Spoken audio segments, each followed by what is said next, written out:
जन अभियान न्यूज में मैं पायल वर्मा आपका स्वागत करती हूँ।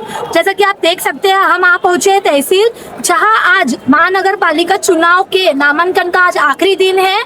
देख सकते हैं आप, गतिविधियां बहुत तेज हो गई है। उम्मीदवार के समर्थक का यहाँ पहुंचना शुरू है और अब बस कुछ ही घंटों में, 1 घंटे की देरी में नामांकन की प्रक्रिया को रोक दिया जाएगा। जैसा कि आप देखते हैं कि यहाँ पे प्रशासन की सभी जो सुविधा है, यहाँ पे पूरा इंतजाम किया गया है। सभी प्रकार की सुविधा यहाँ पे है। अभी बस कुछ ही देर में जो फॉर्म की प्रक्रिया को रोक दिया जाएगा। यहाँ की जैसे जैसे समय बढ़ रहा है, यहाँ की हलचल जो है वो तेज होती जा रही है। नागरिकों से इनका क्या कहना है सर? अभी प्रशासन को लेके कैसा है यहाँ का माहौल? ऐसा है के पास खड़ो हो मैडम, यहाँ पे ऐसा है कि आप प्रशासन कुछ सुविधाएं कुछ नहीं है, उम्मीदवार घूम रहे हैं। प्रशासन की योजनाएं जो है वो हरदम फेल होती है। उम्मीदवार ऐसा हार खोले, पुलिस से भी कोई व्यवस्था नहीं है बरोबर। तो देखते हैं ये अभी यहाँ का अभी का यही हाल है, तो आगे क्या होगा। बस कुछ ही समय में, जैसा ज्यादा भी नहीं, आधा घंटा बाकी है। समय को लेके कैसा है? अभी तो का माहौल बहुत ठंडा है, लेकिन अभी जो डेट बताया सबको हिसाब से लोग काम कर रहे होंगे। अपने चाहता हूँ कि सबका फॉर्म भरना हो अच्छी तरह से हो। टाइम बहुत कम मिला है। बने रहिए जन अभियान न्यूज के साथ अकोला। तो आइए हम यहाँ के बात करते हैं, जो मतदाता है उनसे बात करते हैं। सर, आप क्या कहना चाहेंगे? सर, आम्ही सर्वप्रथम पहिल्यानंतर तुमचं अभिनंदन। आपण या निवडणूक आयोगासाठी जे काही आपले विचार व्यक्त करून राहिले आणि ते सामान्यांच्या विश्वासामध्ये कशा प्रकारचं, पण आता इथली जी चित्र परिस्थिती, आता जे वास्तव्य आहे ते पाहताना एक वेगळं वातावरण वाटून राहिलं की निवडणुकीचा योग आहे, सर्व गोष्टी आहेत, पण निवडणुकीचे जे काही पदाधिकारी आहेत, जे फॉर्म भरण्यासाठी इच्छुक आहेत, त्यांची किती धावपळ होत आहे। आणि धावपळ करतानाही इथं जे आता इथं जरी बरं एक व्यवस्था ठीक आहे, इथं सर्व फॉर्म्स वगैरे मिळतात, सर्व काही सोयी होतात, तो एक मुद्दा इथं सगळा जमेची बाजू आहे।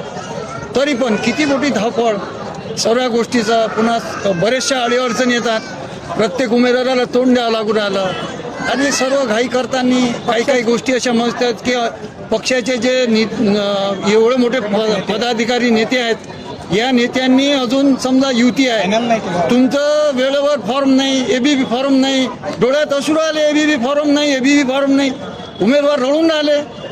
अरे तुमच्या पक्षाचे लोक आहेत, तुम्ही त्यांना नियोजन करायला पाहिजे। तुमचे ऑफिस आहेत, तुमच्या घरदार आहे, कुठेही जिथं तुमचं ऑफिस आहे तिथं वकील लोक आहेत, सर्वच आहेत, त्यांना तुम्ही सर्व पहिले पूर्ण नियोजन करायला पाहिजे। अडचणी आल्या पाहिजे नाही। निवडणूक आयोग इतकं सतर्क आहे की ते वेळेवर त्यांचं काम नियोजनानं करतात। ही फार सांगण्यासारखी गोष्ट आहे। त्यांनी अनाउन्समेंट केलं 1 तास 2 मिनटं, आता अनाउन्समेंट केलं की बघ एवढ्या लवकर तुम्ही फॉर्म भरा।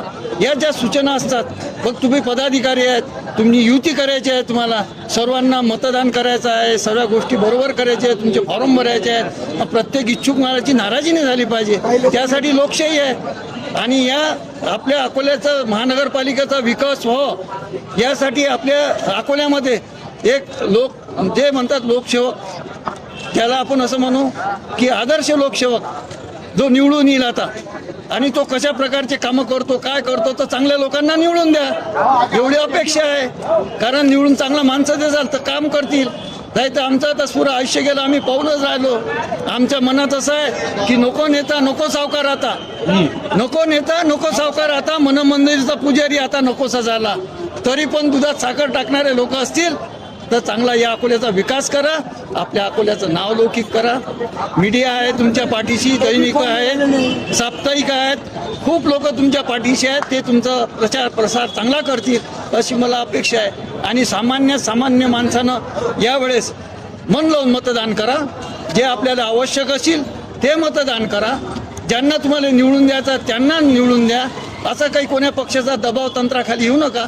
जे तुम्हाला योग्य वाटत असतील त्याच उमेदवारांनी निवडून करा, एवढी माझी अपेक्षा आहे। धन्यवाद सर। बने रहिए जन अभियान न्यूज के साथ। कुछ ही देर में नामांकन की प्रक्रिया रोक दी जाएगी। अब उसके बाद पूरी जांच के बाद आप देख सकते हैं कि कुछ ही देर में यहाँ की जो चुनावी तस्वीरें हैं वो साफ हो जाएंगी। कैमरामैन रिहान के साथ, कैमरामैन अवी के साथ, मैं पायल वर्मा, जन अभियान न्यूज अकोला। देखते रहिए, बने रहिए जन अभियान न्यूज के साथ। आणि मनसेच्या अधिकृत उमेदवारांचे अर्ज दाखल केलेले आहेत। काँग्रेस आणि राष्ट्रवादींसोबत चर्चा करून चर्चेतून मार्ग निघत नव्हता, शेवटी निर्णय घेतला आणि शिवसेना आणि मनसेचे एकीच्या अधिकृत उमेदवारांचे आज अर्ज दाखल केले। किती उमेदवार दोन्ही पक्षातून तुम्ही उभे केले? साधारण 70 उमेदवार आज आम्ही या ठिकाणी उभे केले आहेत। त्याची अधिकृत यादी आम्ही दादा मला सांगा, भाजप सोबत युती करून जेव्हा दुसऱ्या पक्षासोबत युती करून आतापर्यंत शिवसेना महापालिका वर्चस्व गाजवत होती, परंतु आता स्वतंत्र असल्यामुळे काही अडचणीचा सामना करावा लागेल। शिवसेनेचा एक मतदार आहे आणि तो नेहमी शिवसेनेसोबत राहिलेला आहे। स्वतंत्र लढल्यानं निश्चितपणे कार्यकर्ते वाढतील। जे कार्यकर्ते नेहमी प्रत्येक निवडणुकीत ग्राउंड लेवलवर काम करतात त्यांना सुद्धा न्याय मिळेल आणि निश्चितपणे याच्यात पक्षात वाढ होईलच, पण याच्यात नगरसेवक सुद्धा निवडून आणण्याचे प्रयत्न आम्ही या निमित्ताने। इतर पक्षातील काही बंडखोर मशाल हाती घेण्याची सध्या चर्चा सुरू आहे, काय खरं आहे? हो, भारतीय जनता पक्षाचे 2 नगरसेवकांनी ज्यांचे उमेदवारी त्यांनी नाकारली होती त्या उमेदवारांना आम्ही आज शिवसेनेचे अधिकृत उमेदवार म्हणून उमेदवारी दिली।